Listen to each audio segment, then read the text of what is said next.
No, okay, I get it. All right, 1, Kirk. 2, Picard. 3, Will Smith and Jeff Goldblum from Independence Day. 5, Ripley. And 6, are you ready for this shit? A xenomorph egg. No way. Yeah. Yes. Okay, here's the plan. Kirk and Picard team up to Captain. Then when they get close, they send in Will and Goldblum to get inside the lair because they have experience with that shit. Fair. Now, this whole time, Ripley's been bitching about the xenomorph egg and shit because that's her move. But she knows she gotta do this because it's the only way to save the world. The universe. Right, exactly. So, Will and Goldblum get her inside the lair. Ripley personally drops off the egg. The facehugger attacks the big bad. Ripley makes it back to Will and Goldblum. The big bad attacks them. They narrowly escape. Kirk and Picard supply cover as the spacecraft returns home. Then they peace out of there. Meanwhile, big bad starts feeling like shit. And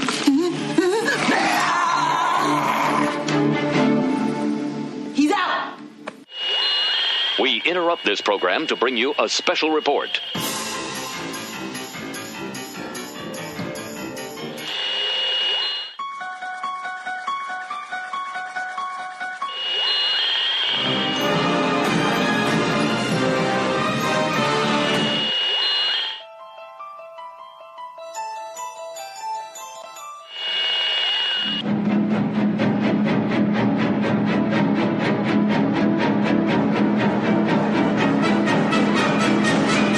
This is Cheapseat Reviews.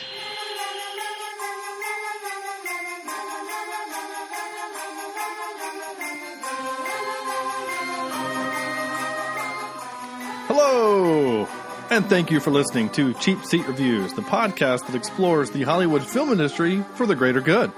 The greater good. This is episode 187, and tonight we are talking about The Babysitter, the 2017 Netflix original, The Babysitter. I am Sean Allred, and joining me tonight is Andrew Fire Poker to the Face Jemison.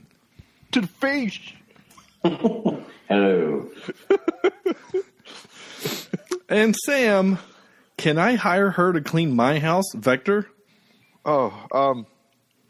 Now you've distracted me from a very important intro. Okay. Let's just say, Sean, I will trap you under my house and blow you up any day of the week. So, and it's funny you mentioned that. That's I'm very. not quite dead yet.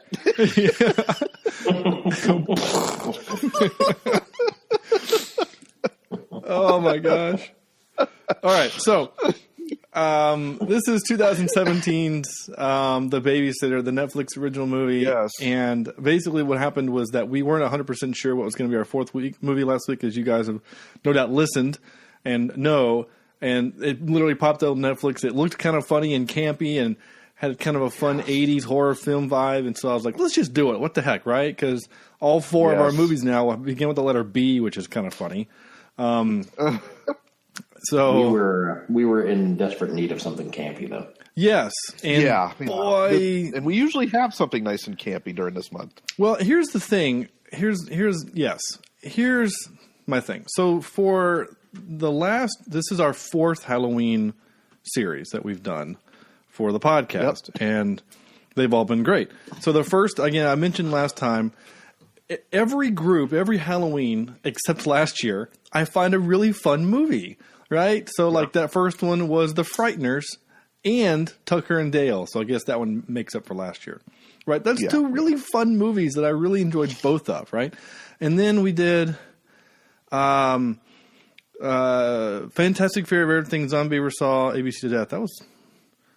I'm trying to get there, yeah. ABC to Death, yeah. That one wasn't all that great. That one had some... No, that wasn't all that great. And then last year was The Exorcist, Jaws, Event Horizon, and Tremors. Tremors being our camp, but The Exorcist was really good, and I'm really glad we watched it. So then we get to this year, and just recapping, in case you've forgotten, Birdemic, Buried, The Babadook, and now The Babysitter. And this one, in my opinion, just going to go and say it, by far my favorite of the four. Absolutely. And frankly, the best film of the four. Well, I don't know. Buried was a good movie because it really made you feel all the feels. But I think Buried was the best. Yeah, the Buried was the one that made you feel the most in terms of scary or intense. Yeah. This one, I found myself laughing a lot more than jumping. Oh yeah, but, you know, I'm okay with that. Oh yeah. I mean, it was camp. It was silly. It had some comic relief. It had a lot of the things that the things that I like in my horror films. This is my kind of horror film, right? Not the Babadook. I'd rather watch this any day of the week, and not just because there's attractive people in it. And shirtless guy. This one made me feel feelings too, but in the other place, right? And mainly because of the shirtless guy. That's Robbie Amell. That's Steve Amell's brother. Why are you not wearing a shirt? That's your first question?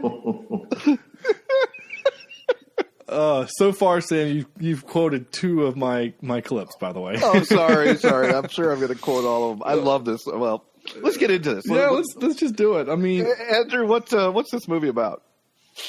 Well, this movie, the events of one evening take an unexpected turn for the worst for a young boy trying to spy on his unbelievably hot babysitter. Unbelievably.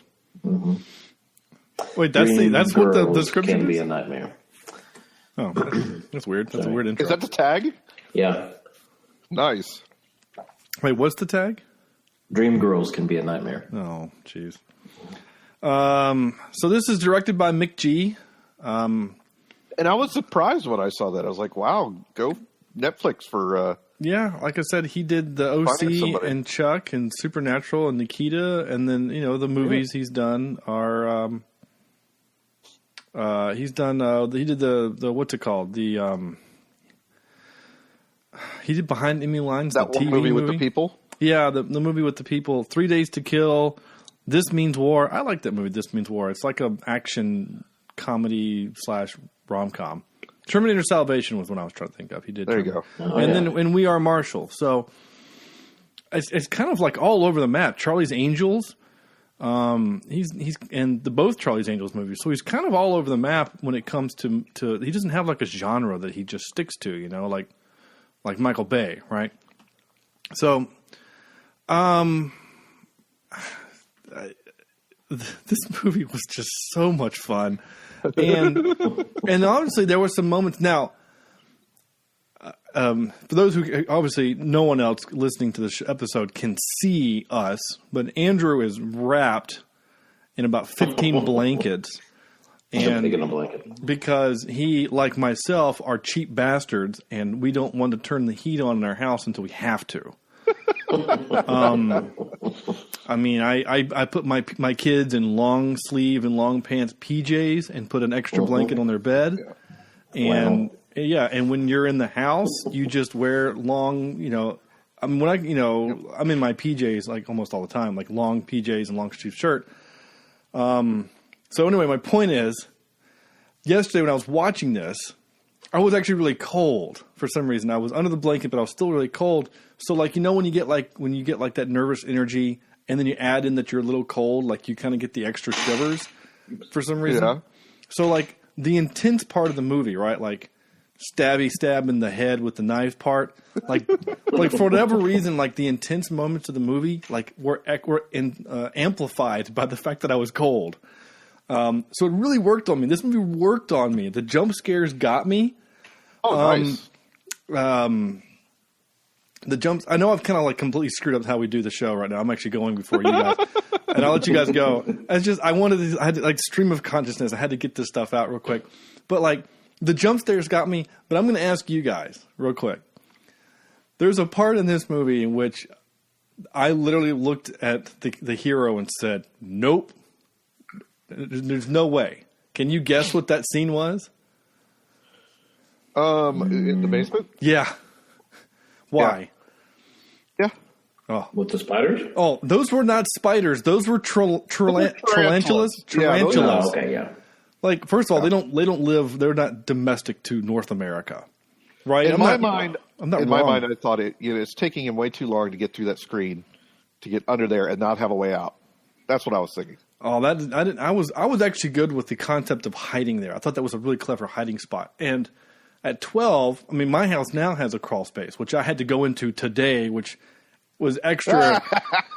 Like I took Perfect timing. Dude. I had to, yeah. No joke. I would have totally thrown a spider in there at some point, like a big hairy pretend spider. Well, I would have known it was fake if it was a big hairy thing like they had in this movie, because they were like that's not real. No. Like, why would there be tarantula? Like, and I told my wife, I said, if you would have seen this, because my wife is beyond terrified of spiders. I said, if you would have seen the basement scene in this movie, you would literally have burned the house to the ground and told the insurance company it was an accident. Like. But the spiders eat the bad bugs. What bad? Those things are eating. I'm surprised those things don't eat the mice that are down there. Like, those were the biggest damn spiders I've ever seen. Again, they're not native to here, so it was just. I don't know why they were there. I guess just nothing in this movie was realistic. So I guess might as well have the spiders be these massive tarantulas.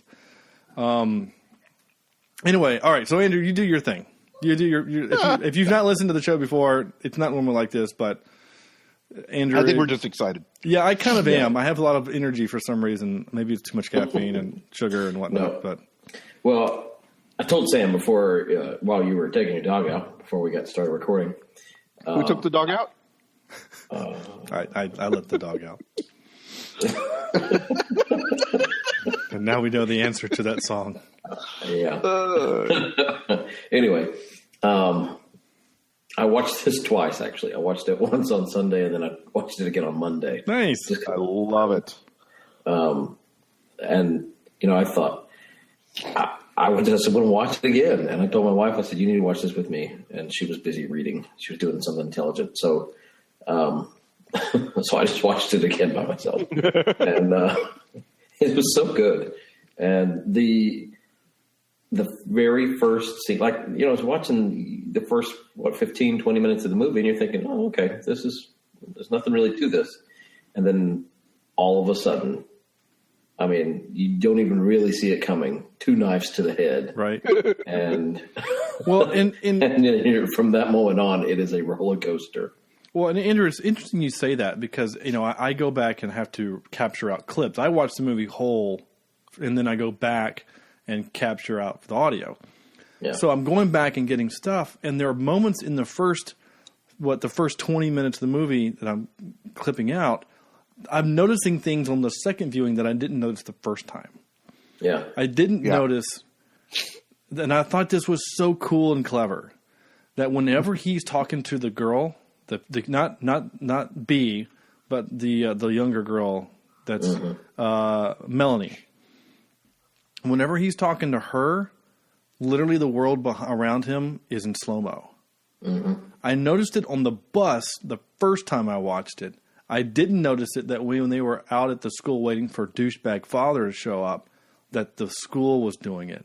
Like skateboarder guy is going by in slow-mo. Everything is in slow-mo. And I thought that was so cool. Well, I was getting ready to say the cinematography in this film is great. Yeah. I mean, because they use so many different styles. They use that. They use the the body cam, you know, when he's running through the house and stuff. And it was just done so well. There was energy in this. Yeah. Oh my god. You could tell there was a lot of effort and goodwill in the making of this because everybody seemed to or looked like they were having a great time. It's nice to see a well-made film after something you've seen lately, especially, but just a film that knows what it is and kind of explores some of those fun areas of what it is. And it doesn't, it doesn't take itself too seriously because of what it is. Yeah. Yeah. And going back to that use of cinematography, the camera did. I mean, this is an old horror trope, right? With camera work, right? The camera only is going to show you things that it wants to show you to give you the illusion that there's something behind you, right? So, like when once he escapes and he goes into the garage, right? And again, the one thing I really love. I'll get back to this in a second. The one thing I love about this movie is that our hero is clever, and I love that in movies when our hero is not just some screaming person that needs someone else to rescue him. He's a clever kid. He goes to the garage and then opens the garage door, knowing that football player man's going to think he goes out the front of the garage, and he hides under the car. That was clever. Now, then the camera work only shows him, right? It's tight on him, and it give a little bit of the left third of the screen to show the car underneath, and we never see where he's backing up. And so it's building suspense without really doing anything. And then he bumps into the dead body of the sacrifice kid, right? And then you get a jump scare there. So, like, they did that stuff really well. And then they add the humor back in when he's trying to get around the body. It's, like, super awkward, like, doesn't want to touch the body, but he's got to put his hands near it. And that was great. Sorry. So, Andrew, keep going. He didn't want to get any sacrifice lamb all over it. Right. So, sorry. I thought it was funny how they kept saying, "Oh, I have sacrifice Sam all over me." Right. I mean, I know that it was kind of a trope, but the one black guy. Oh, the token black guy. Yeah. The token black guy. Yeah. Just, I felt bad for him. Just getting blood all over him. But 1 in 4 people have HIV. I've gotten blood on me twice. You do the math. I have AIDS. I don't have AIDS. Yeah. It got in his mouth. Oh my gosh, it was great. I laughed. I mean, again, most of the time when I watch our movies, I'm laying in the bed next to my wife, who is either asleep or falling asleep. And in the scene where the cheerleader girl gets shot in the boob and gets flung across the room, by this 9mm bullet. Right. I literally busted out laughing, just because the I don't know, the silliness of it. Yeah. Well, and it's funny because, like, you don't quite realize what kind of movie you're in until when she stabs Sacrifice Sam in the head and then pulls the knives out, and it is a bloodbath, right? It, like, sprays with force. No, just that one side, though. Yeah, just that one side where the black guy is. And then at that point, you're like, got it. This is what we're in for. Yep. And I was happy. Yeah. This is the kind of thing. I smiled and got ready for the ride after that. Man, and it sure was. And it was nonstop. I mean, and like there were genuine kind of intense moments, like when they catch him and they're interrogating him, and he's clever. Literally until the cops show up, he had them convinced that they were just downstairs having an orgy and nothing of what they were actually doing was happening. And then the cops show up. And then they shot the javelin, the cop in the head. So that leads me to my next trope, right? Awful cops, right? Yeah. So why didn't that one cop just start opening fire? I mean, and that's kind of and that now. Okay, so this movie was actually filmed in 2015. I read in the trivia. They were released in 2017 because they actually wanted to put. They were shopping it around, right? Yeah, they wanted to put it in theater. And they were having distribution issues, and Netflix was like, well, we'll buy it and we'll do it. So Netflix didn't actually produce this. This was produced elsewhere. So anyway, but we're still 2015. We're still kind of in the middle of the cops shooting black people issue. Oh, crap. Oh, shoot. What did you just do? I just broke a picture. Oh, man. I'm swinging my leg around in here because, I have so much room for activities, and I kicked my Lion King picture. And it's glass, and I just broke it. Yeah, no, anyway. Oh, dude. Yeah, I'm sad now. Anger issues. No, I'm clumsy. So the cops come in, right? So the first cop gets the javelin to the eye, and then he shoots cheerleader in the boob, which is funny because she ruins the boob forever. The boob. Now, who's going to want to motorboat these, right? Again, that's a line from the movie. I didn't say that. So then the other cop. Did you notice there are what 5 people in the room and a kid on the floor, and he only aims the gun at the black guy. Oh, that's right. And I didn't know if that was intentional, like if that's supposed to say something, if that's a little social commentary. But you're right. If I go in with my partner and my partner just took a javelin to the eye, I'm shooting the guy. that threw it. I'm just going to do it. I'm sorry. Like, that's your job. I mean, your life is in danger by football, man. And anyway, so worst cops ever. And then he let her get behind him and slice his throat and whatever. And then sprayed the blood. And then the black guy got blood all over him again. So, but that scene was actually, until Javelin part happened, it was intense and it was kind of, it was really good. And then when the cops are calling and she's, yelling at Cole to give up the 10 codes, that was a good scene. And, hey, dude, you're still using that pocket knife to try and cut the rope off. Yeah, I can see you doing it. I can see you in the mirror. Oh, you're still doing it. And then like a minute later, you're still trying to cut the ropes. Like, we can see you. You know that, right? I love how the cheerleader was talking. She's like, look how cute he is. So the other thing that this movie does. Oh, I guess Sam, is it your turn or Andrew? I don't know. I don't know. I don't know either. Just Sam, you talk for a minute. Yeah, I thoroughly enjoyed this thing. It's fun. It doesn't take itself too seriously, yet you still kind of pull for the characters in a way. They really, they gave everybody such interesting personalities, even though these were kind of crazy kids. Yeah. I was a little sad. Like, even when the jock died, I was like, oh, he was trying to teach them how to be tough. Yeah, really, the only one that I didn't care and actually laughed out loud that died was the crazy Asian chick from Pitch Perfect. Pitch Perfect, yeah. Like, because she was the only one that was just legit crazy. Yeah, but, But everyone, okay, cheerleader, I didn't really care about her either, but she was funny. Yeah, and you cared because it was just hilarious. You just shot me in the boob. Who shoots you in the boob? But who's gonna want to suck this nipple? But the character arc, and you got to go back to Cole. I think they did an incredible job with this child actor, making you root for this kid. Yeah. In no way, shape, or form did I ever think, "Oh God, this guy's annoying." Right. Where some child actors, you're like, "Oh, I've got to sit through this."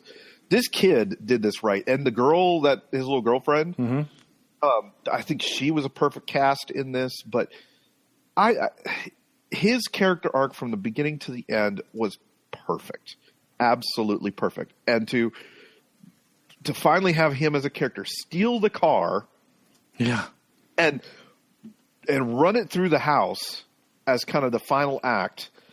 I was almost cheering him on. It was great. I'm going to watch this thing again. It's so much fun. I'd highly recommend it. I hope Corny watches it because I think he would have a blast.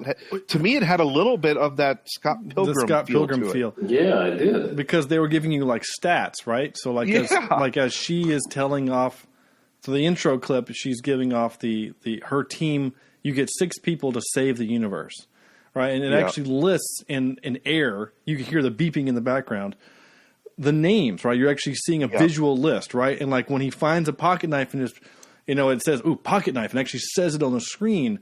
And then when he drops the pocket knife into his hand and do the cutting, it says "pocket knife, bitches." And like when she stabs him in the head, the screen actually reads "What the f," and like there's all these little moments in the movie that kind of, again, don't remind you that it's a silly kind of campy movie. And those parts are great. So yeah, Corny would definitely love that. And so yeah. Yeah. But yeah, I thoroughly enjoyed it. I loved the deaths of every single person. I think was pretty darn cool.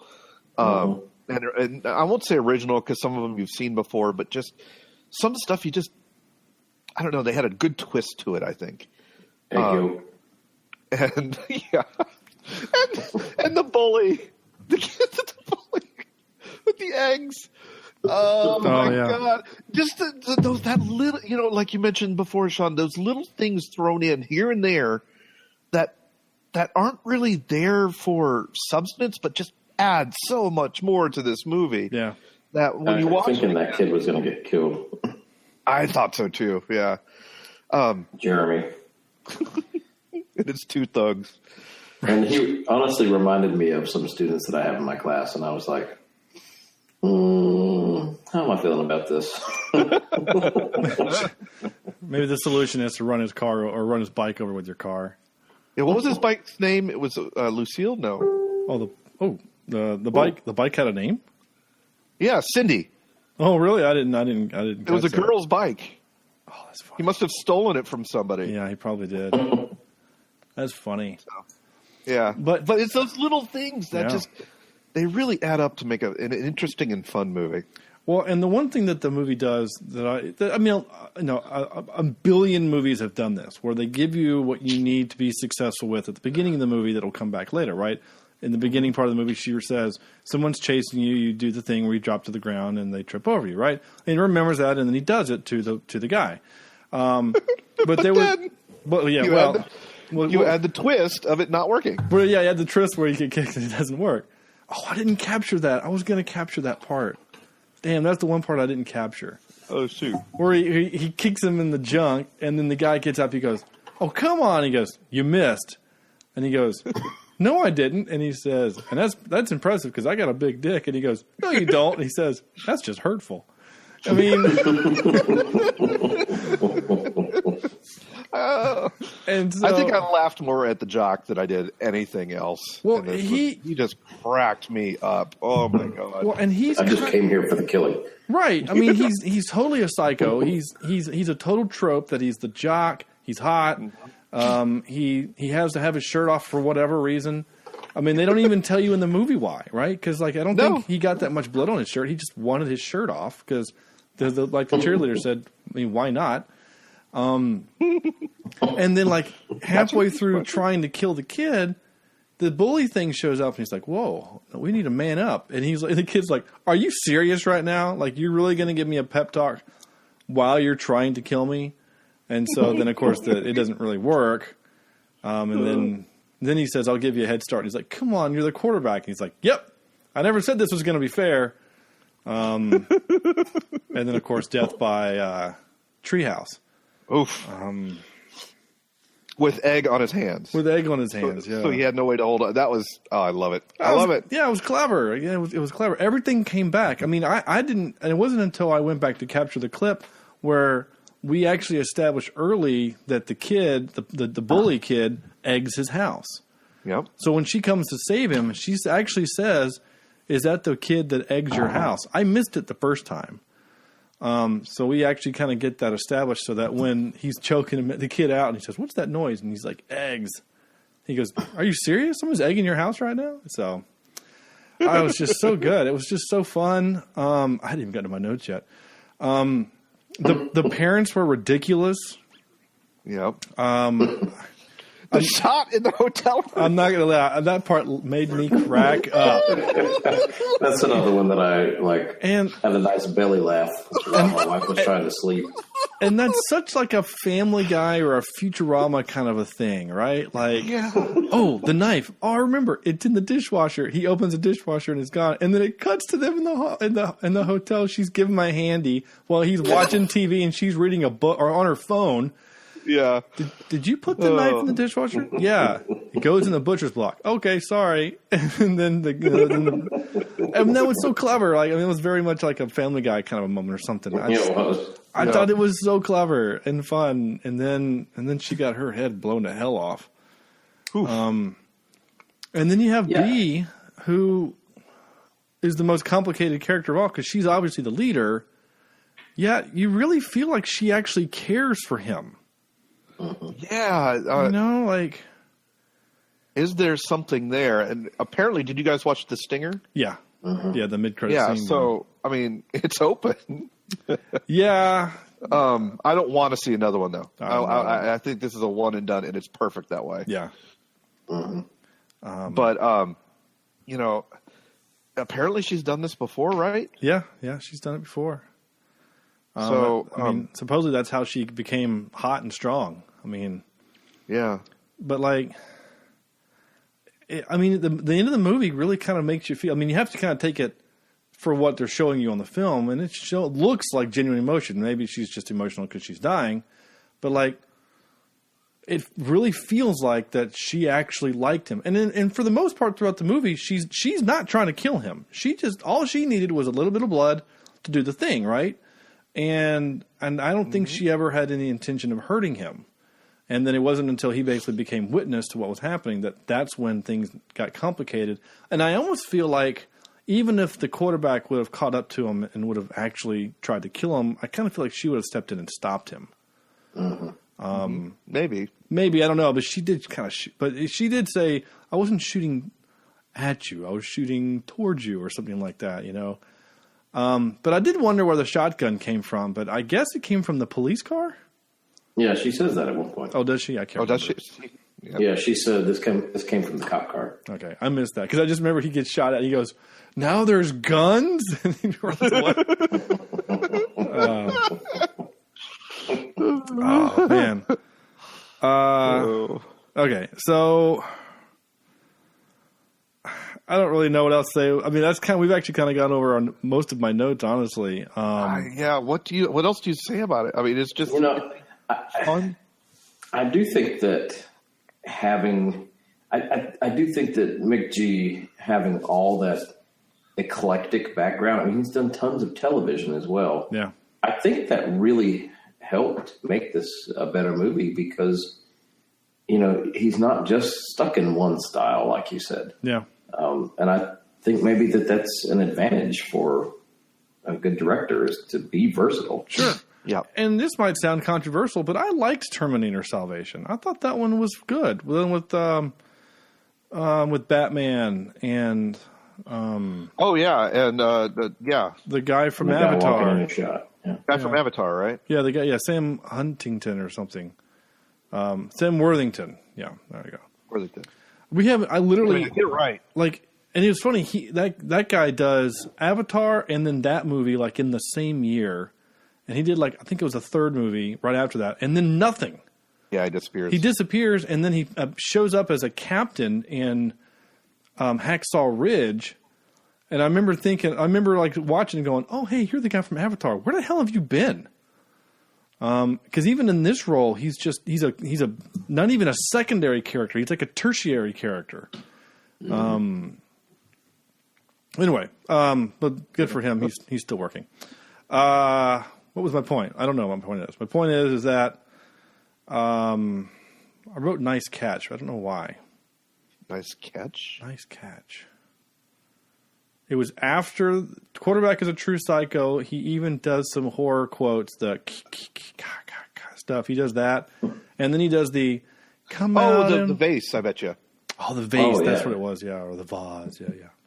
Yeah, he does some cool tropes with that, right? He does the Freddy Krueger or Jason, right? And then he does the come out and play from the Warriors. So I mean, I appreciate that, you know. And then I wrote, wow, as if this movie couldn't escalate anymore, he drove the car into the house. Because I didn't see that coming. No way. No way. I thought it was, he gets in the car I thought he was going to go pick up the girl, and then they were just going to run away, go to the police or whatever, right? I had no clue he was going to go freaking aggro and just smash the car into the front of the house. And like... All I could think of in the moment as the car is slow-mo flying through the house is, how does he explain this to the cops? What is your explanation here? My babysitter killed all these people and tried to kill me, and she killed they killed these cops. Their bodies were somewhere in their car, we don't know where. And the only way I felt like I could survive was by crashing a car into my living room. I mean, her dad was such a douche. Oh my gosh!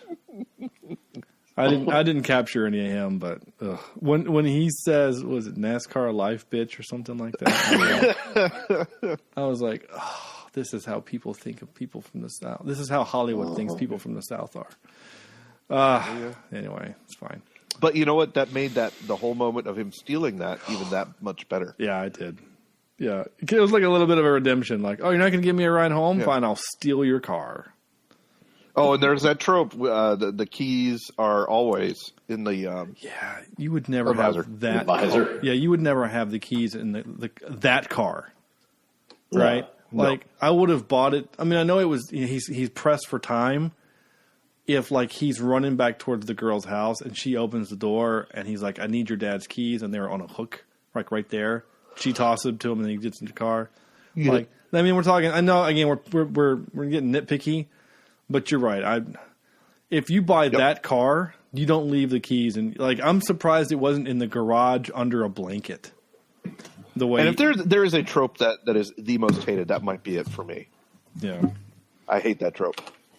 Yeah, that one's kind of a dumb one. I mean, some cases it's fine. I get it. In some cases, like, there are some movies where it works. Like, oh, Arnold Schwarzenegger needs to steal a dump truck in the Terminator movie, and the keys are in the thing and on the visor, but it's like a construction site. It's a closed construction site. Okay, I kind of get that, but not in the.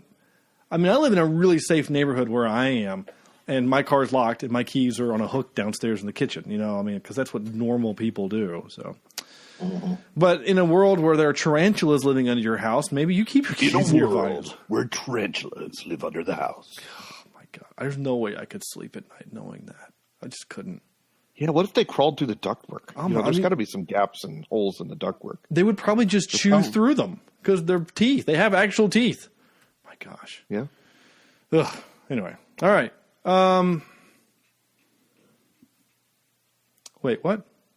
Oh yeah, never mind. Eh? I was looking at my notes, and I when I'm typing my notes as I am watching the movie, I always do it really quick. So. It didn't make sense. I wrote, wait, that shirt guy throws a sword and you don't immediately shoot him and then you let B get behind you. I'm talking about the bad cops. And I also did write a funny note about, where is it? Oh, it's weird seeing Leslie Bibb as a mom because only 10 years ago she was banging Tony Stark. Yeah. So. I mean, she's still a hot mom in the movie, but or Ricky Bobby. Oh, is she also? Right, yeah. Oh, I didn't know that. I was right. She's the wife, the actual wife. Yeah, that's funny. Dear Jesus, thank you for my smoking hot wife. Woo! There you go. All right, you ready for some clips of this thing? Talk about NASCAR Nation. I love it. Here we go. Clippy clips. I thought this was really clever. Did you know that only one baby was born in the Mayflower? How crazy is that shit?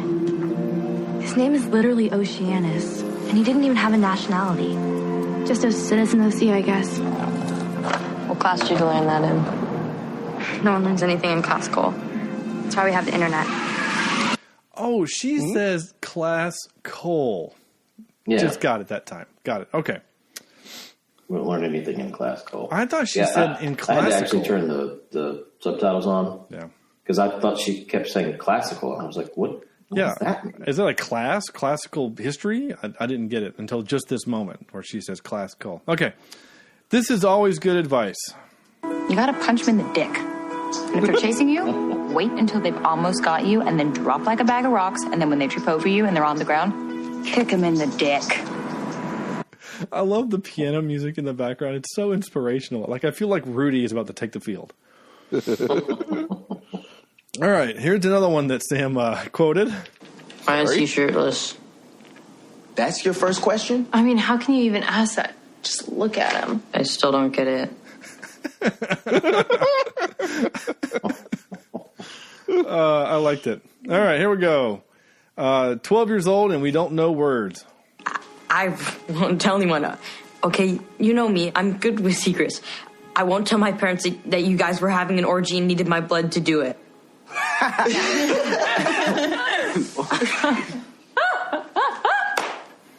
Do you even know what an orgy is? I'm guessing it's something sad people do because they want other sad people to like them. And they can forget for 1 minute how sad they are in general. That's actually a pretty good answer. I like that. And I like that because it shows the jock isn't an idiot. He actually understood what the deepness and the level of that, what he was actually talking about. I thought it was kind of funny. Shot me in the boob. Oh my God, he shot me in the boob. What kind of dick shoots a girl in the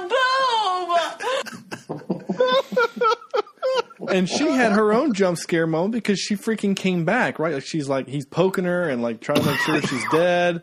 And then, the camera does a thing where it takes her, she goes off screen for 1 second and then pulls her back into the screen and she's gone. And then and all I could think of is, yeah, okay, they're joking. The joke is that he shot her in the boob. He shot her in the chest. Okay, let's not pretend that the bullet stopped at her boob, right? Unless we're to imagine that her boobs are so dense for whatever reason, whether maybe there's, silicone inside or whatever you put inside girls' boobs to make them bigger.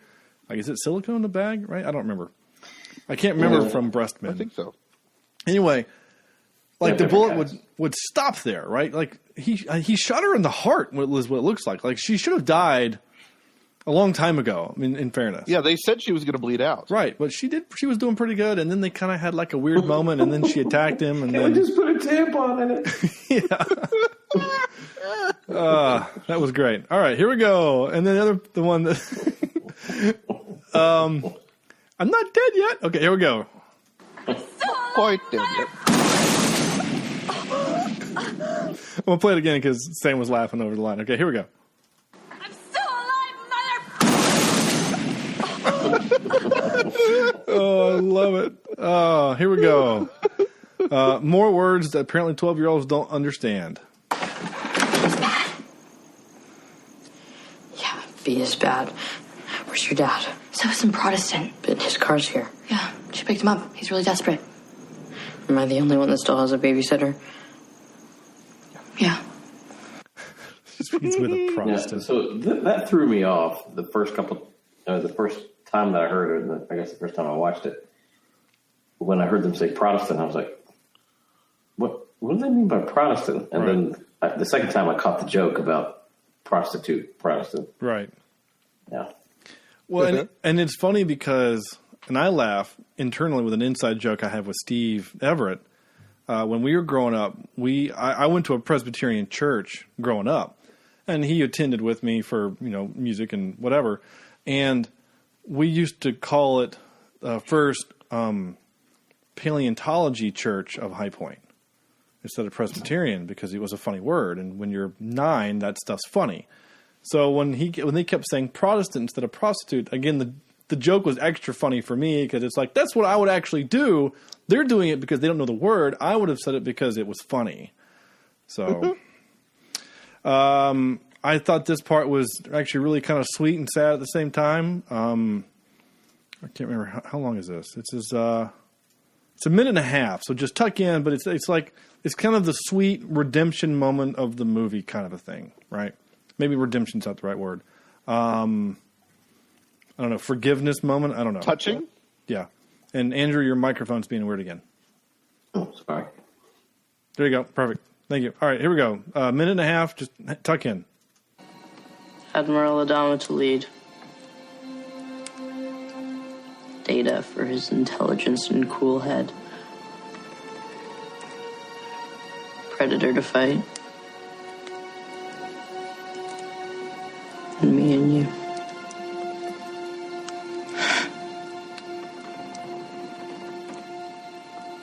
You didn't say we could add ourselves. Science fiction, you can do anything. Well, I guess that's true.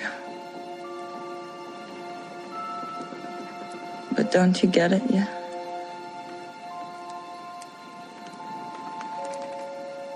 I am the big bad. I loved you.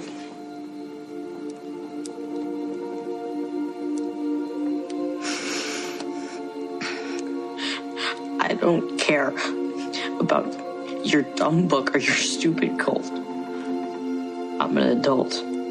Because when I realized you were the big bad, and you betrayed me and were just gonna hurt other kids, I drove a stolen car through you.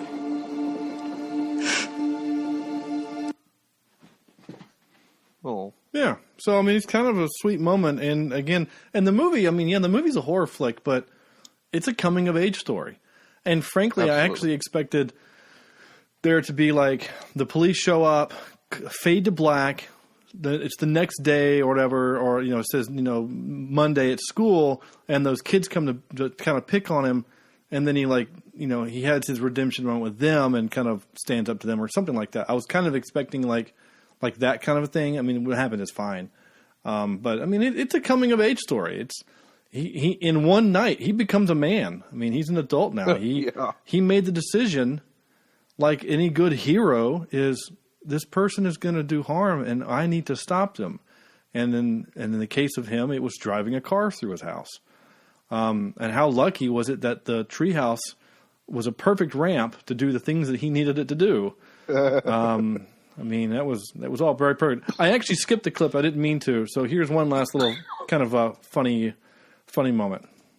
You deserve that what? Just because I'm 12 means I get to be treated like total shit by you and Jeremy and everyone else. You know what? You're Don Draper from Mad Men. How he's all cool and handsome and everybody loves him. And then he goes home and you find out he has a wife the whole time. He's such a piece of shit! Did you just ruin Mad Men for me? It's not even on anymore. You'll live. Still. In this moment where they're facing off and he's threatening her with to burn the Necronomicon Ex Mortis, did you just ruin Mad Men? Which I guess, spoiler alert, sorry if you've not seen Mad Men, which I haven't, but I don't care. I think that's pretty, you know, that for very early on in the show. Again, whatever. I think. Anyway, all right, here we go. And now for some more bad news. Ready? All right. There wasn't a whole lot of trivia on this. Excuse you. Screenplay for this film appeared on the 2014 and 2015 Blacklist, which is a list of the most liked unproduced screenplays of the year. That was kind of cool. I already mentioned that. Let's see. Oh, but it was released in October on Friday the 13th this year, which is kind of cool. Here's where I know that IMDb is kind of full of shit sometimes. Okay. Several times in the movie, Cole tells someone, doesn't even say in the trivia that he tells someone to call a 1053. This is a police code for blocked roadway. Perhaps Cole meant 1052, which means request ambulance. The next piece of trivia on the website, after the cops are killed, B is asking Cole for the code. What is the code for okay? All okay. Cole tells her that it's a 1053. This, in fact, is radio code for man down. Okay. So I then had to go figure out what the heck was actually happening. I was about to say, so what is it, John? So, because I was going to have to actually do some research and figure this out. So I Googled 10 codes. And I do remember I had a cop buddy named Dave who I worked with at Carowinds. And the 10 codes that we used at Carowinds were different than the 10 codes that he used in the police force. And so then I searched, I did a Google search for 10 codes for California. I'm making the assumption they're in California because that's where it's filmed. And when I get that search, I get a general purpose 10 code, an APCD, which is the Association of Police Communication Officers code, a Norfolk, Virginia code, and a Walnut Creek, California code. So there are literally 4 different types of codes that the search results on one page. So under general purpose, a 1053 is blocked road. A 1052 is, in fact, ambulance needed. But in California, a 1053 is a person down. So they're both right. It's just dumb that they're both trivia on IMDb because whoever put in both, one or the other, didn't research. Like, it didn't take the 3.5 minutes it took me to find this. So... And then here's another one that's total bullshit. Maybe you should submit that to IMDb. I might. You can edit IMDb. It's like Wikipedia. Sorry. After the credits show B, after the credits shows B. This is B. This is the mid-credit scene, as not under the car wreck and attacks a police officer as a final scare. It was a fireman. It wasn't a cop. It was a fireman. It was a fireman. So again, IMDb. I'm not blaming you for that one, IMDb. I'm blaming whoever put that in because they can't tell the difference between a fireman and a cop. What is that? Is that me? No, it's me, but I don't know how to turn it off. Oh. I've tried like 3 times. Okay. Anyway. No, that's fine. So that's it. That's our... yeah. Goodbye, folks. Have a great night. That's our trivia. Excuse me while I whip this out. Oh, sorry. What were you saying, Andrew? I was doing my work. Children in Peril, top 3 is what we're going for this fine evening. And I think that works just fine for us in this movie because it's kind of what happens. So, Children in Peril. Andrew. All right. Honorable mention goes to Home Alone 2. Oh. Lost in New York. Is that for the kids in the audience or the kids on screen? Well, I mean, no, he's in peril. Yeah. I know the joke you're making, Sam, because you're saying it's a terrible movie, but... Yeah, it's terrible. Do you know who did the score for that movie? John Williams. John Williams. Yeah, that's really why I chose it. Because I've always loved the music. It's a good score. It really is. It is. Yeah. We're actually we're playing that at our winter concert. Oh, cool. Yeah. All right, number 3, Adventures in Babysitting. Oh, sure, yeah. Which we did on this podcast. We did, yeah. Number 2, Kindergarten Cop. Okay, yeah. And number 1, Super 8. Oh, that's such a good movie. Ah, yeah. I love Super 8. All right, cool. Sam. I've got the honorable mention of People Under the Stairs, only because that was the very first hardcore horror movie I ever saw. And I'm still traumatized today. Sure. From that thing. Number 3, I've got Super 8. Oh, cool. It's just nostalgia all over the place. Yeah. My number 2 is Goonies. Oh, yeah, that's a good one. And my number 1, Jurassic Park. Sure. No, I get it. No, I'm totally with you there. Yep. Wait, what was your number 2? Goonies. No, Goonies. No, Super 8. That's what I was going to say. Super 8. Super 8 basically is like J.J. Abrams' love letter to Steven Spielberg. Absolutely. Yep. And it's wonderful. And wouldn't we all like to write that letter? Oh, my gosh. No kidding, right? Okay, my honorable mention was The Incredibles. Okay. Right. My number 3, and it was, again, pre-show, I was typing this out, and you probably heard me say this movie scared the shit out of me. Lord of the Flies. That movie terrified me. Have you ever seen it, Sam? You probably read the book a long time ago. I remember the book where they do the movie. I made the mistake when I was a kid. I'm talking like 8 or 9. We had HBO in our house, and this movie was on, and it was interesting to an 8-year-old because this is an island ruled by 8-year-olds. By kids, yeah. And so I was interested, but it was very dark and very weird, and they had this really strange system, and then all of a sudden these kids want to go off and do the thing, and then they kill one of the kids really horrifically. Yeah. And that gave me nightmares for weeks. And I remember just screaming in the middle of the night. My parents would come running in, or mom did. She's like, "What's wrong?" And I told him, I'm like, "I watched a scary movie I shouldn't have watched."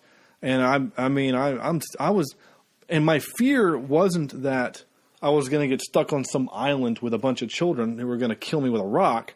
I was scared that my school was going to rise up because I even at 8, and I was not a big kid at all. I was a very skinny, scrawny little kid, but I related to Piggy in the movie as the kind of the quiet, trying to do the right thing. I related to him at 8 years old, and when they killed him with a rock, it terrified me. I was like, oh my gosh, the mean kids at my school are going to drop a rock on my head and kill me. So, not quite over that yet at 35, as you can tell. Number 2, I wrote The Hunger Games. Oh, yeah, okay. And my number 1, Aliens. Aliens? The second one, Ripley's got to go save Newt. Oh, yeah. Oh, that's right. Stay away from her, you bitch. That's right. And that's also the first rated R movie my dad ever let me watch. when I was like, Really? I was like 11 or 12. Yeah, we totally. It was my cousins that had the movie, and the parents didn't know. Yeah, there's going to be that. I mean, I'm sure Declan at some point when he gets old enough, he's going to be watching movies he's not supposed to, and it's part of the experience. It's fine, whatever. It happens. Just as long as you're aware that they're just movies and they're not real. Here we go. Wait, what's supposed to happen? This is where you guys, you and myself, tell me your score from 0 to 10 on what you would rate this movie. And I really want to know if I want Corny to watch this. I know he's super busy. Yeah, I really want. Yeah, but I think he'd love it. I think he could probably find an hour, 45 minutes to watch this movie. I think he would dig it so much. So anyway, Andrew, your score, sir. I'm going to give this a 7.34B. I can't put B. Oh, it's not a bra size. Sorry, I'm going to give it 7.30. Well, no, let's do it this way because I think I want to put this a little higher. Okay. Let's go 7.6 bullets to the boob out of 10. Shot me in the boob.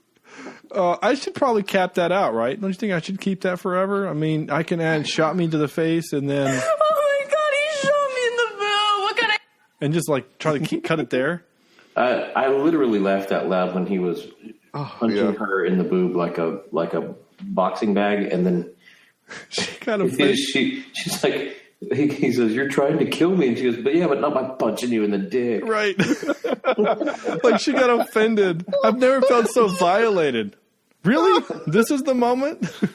Oh, it's so funny. And it just that stuff plays to the movie's idea. Like, I don't want to say like millennials, these days, but like it's like this weird sense of entitlement. Like, we're doing a horrible thing, but we shouldn't get punished for it. There should be no repercussions for it because we're popular and attractive, and it's fine. Like it just. What do you want to be when she wants to be a journalist? Well, you could still be a journalist. I mean, you don't. Just because you got a hole in your boob, you'll be fine. And then she turns on him and tries to stab him. But anyway, Corny's not here, obviously. Sam. I thoroughly enjoyed this movie. I've got to give it a 7.68. I'm not quite dead yet out of 10. Still alive, mother. That's such a great moment. So funny. Oh. So funny. Oh. And you felt that impact too. I mean, that was an explosion. Yeah. Good Lord. I'm thinking it didn't blow up part of the house. Yeah. Cool. All right. I'm going to give it, I really enjoyed the movie. Again, the first probably 45 minutes, I was like, oh, what's going to happen? And then once I kind of realized what this movie was, I was like, hell yeah, this is Tucker and Dale versus evil. Let's do this. Absolutely. In fact, just because of that, first I have to. You could have my truck. I'm taking Sierra. We split that. How the you split a car, you dummy? With a chainsaw? One of us pays the other for half. Hold on. No way. You notice this? I got shot. I got shot in the face. There you go. I forgot it was the whole clip. Sorry about that. For some reason, I don't have my fish. My clip here. Oh. Wait, what's happening? If you kill my dog, I swear to God, I'll get really mad. There we go. Just because this movie reminded me of that. So yes. It reminded me of a lot of good movies we like. Well, and it reminded me Scott Pilgrim. But it reminded me of that I guess even in Scott Pilgrim too. Joss Whedon could have directed this, and I'd be like, oh, okay. Yeah. Because kind of Cabin in the Woods kind of a feel. Absolutely. And it reminded me mainly of Tucker and Dale is because most of the deaths that the bad, quote-unquote bad guys get are at their own hand, right? Like, I mean, the kid doesn't really do a whole lot. I mean, he gives the black guy a little push, but he steps on a race car and then falls and kills himself in a trophy. That's not really the kid's fault. Yeah, he shoots a giant ass firework thing and then sprays her with the bug spray, which is flammable and catches, and then boom. But I mean, again, I don't really credit the death to him because it was more of a. I mean, I guess he kind of did, but not really. I don't know. I mean, honestly, the only person I think he actually kills is B, and she doesn't die. So, because cheerleader gets shot in the head by B. So, shot me freak. So, anyway, my point is, I'm going to give this an 8.25. I had nice. I just had so much. I really want to see what Corny has to say about this one. Yeah. I want to see how high this thing goes. Yeah, it'll be really interesting. So, anyway, that's it. You liked it better than Tucker and Dale? Did I rank this higher than Tucker and Dale? Yeah. Oh, well. What did I rank Tucker and Dale? You said 7.5. Really? 7.5? That's it? Yeah, I know, right? Oh. Well, I need to go back and watch that one again. I'm gonna leave I'm just gonna have to stand by what I said. I mean, I did love Tucker and Dale. Stand by your score. Yeah, 7.5. Do I drop it down to a 7.4? Because I would rather watch Tucker and Dale again than this. 4.9. 7.49? All right, there we go. 7.49. It's going to change the score completely. There we go. So it drops the movie to a 7.59 ranking, which is still fine, which is still a good movie. Yeah. All right, cool. That's it. That's our movie. That's our show. That's our podcast. What are we doing next week? We are doing something very different. Totally different. Very different. It's super drama, like actual drama based on real events. It's the movie Founder, which is the Michael Keaton joint where he basically takes over the McDonald's as a single store and turns it into the franchise that it is today. Yeah. Great movie. Yeah, and why not? Okay. Why not talk about fast food as we get close to Thanksgiving? If you guys have any requests for us as we get closer to Christmas, just shoot us. Either do the email or on Twitter or Facebook. Either way, we'll watch anything. We will. We really will. And I need to put it in the. I'm going to do it right now. Okay. What's the movie called? Juno. We have to do Juno. Because I've already. Juno? Why? Because I was literally paid $3 to rent it for the podcast, and that's right. I remember that. Stuart's daughter wanted me to do it. Is that the one with the girl pregnant? Yeah. Michael Cera, yeah. So next week is Founder, and then we got a bunch of really good movies coming up, and apparently we really want to do 13 Hours because it's on our list twice. I saw it twice. Nice. Yeah. So anyway, we've got some good movies coming up. I'm really excited. And if you want something, there's something you want us to do, you would rather us, even if you don't want to, like I said, email. If you just Twitter us, yeah, whatever. Tweet us, or Facebook us, or whatever. However you want us to get the information, and just say, hey, I'd rather you guys do such and such movie, or pick a different genre. Just we want this show to be for you guys, right? Yep. Not just for us. For far too long, it's been Sean's show. So we're giving it to you. Yeah. So that's actually pretty accurate. Yeah, it would be cool to know what some of our listeners' favorite movies are, and maybe we review some of those. Yeah, and then we piss you off because we don't like it, which very well may happen.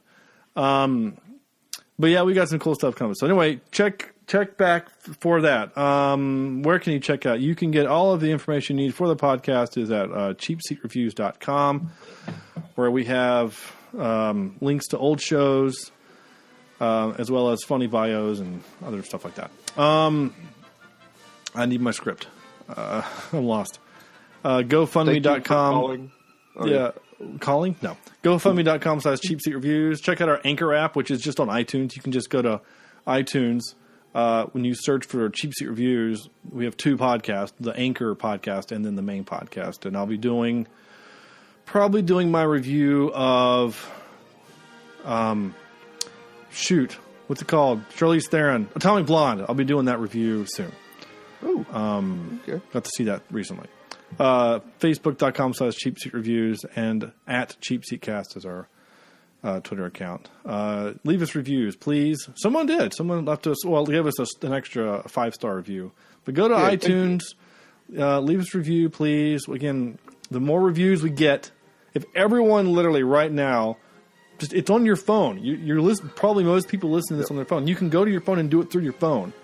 I promise you, if you leave us a review, we will read it. So if you want Sean to say something out loud, put it up on iTunes. Right, but it's also it just helps the show. So help us out. And that's going to do it. So next week we're doing the Founder. I think it's just called Founder. And I'm looking forward to that. Thank you guys so much for listening. So on behalf of Andrew, Sam, and Corny, this is Sean saying thank you so much for listening. And we will talk to you next week.